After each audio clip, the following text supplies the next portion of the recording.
Welcome. My name is Patrick Reid. I'm advisor / owner of Plan2Thrive Financial. And today we're going to be working with LivWell seniors to talk a little bit about estate planning.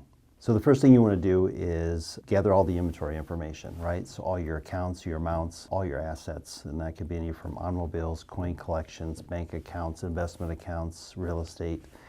Just make sure that you have everything accounted for.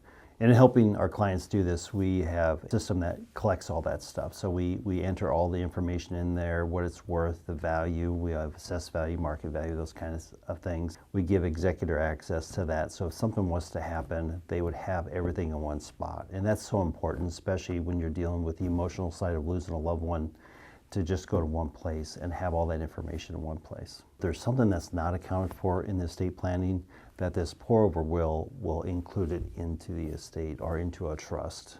And so the second step of this whole process is defining what your wishes are, right? So where do you want your assets to go? How do you want them being distributed? How often, right? So we have clients that have a lot of high net worth, and so they're not going to give all of it to their kids at once, and so they can set up trusts or a plan in which they give so much every year or every couple years. And so how that might play out is if you have a beneficiary that is in their teens and they just really don't know what they want to do, you don't want to be dropping a couple $1 million of assets into their lap. You may want to give them so much when they turn 21, so much when they turn 25 and 30, and et cetera. So there's ways that you can do that through trust and planning. The other part of that is just make sure they're titled correctly. So you do have that beneficiary named with that asset, or that you have they're titled right. One of the things that we talk about in estate planning is probate. How do we avoid paying extra taxes when we transfer assets? By having that well defined, that eliminates some of that paying of taxes. I think the issue is, when do you start estate planning, right? Even when you have little kids, like if something was happening to you guys going on a trip with you and your wife, who's going to take care of the kids? So estate planning is end of life planning. Some people look at estate planning as, I'm 65, 70, I need to start thinking about this. Actually, you need to be thinking about this a lot earlier.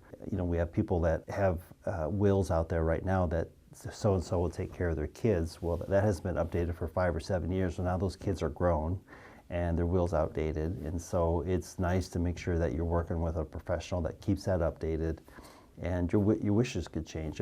And I would say any major life change, any what we call life transitions, when life transition, money moves. I know when we have our client meetings, we'll do that every 3 to 5 years. We'll sit down and review trust documents.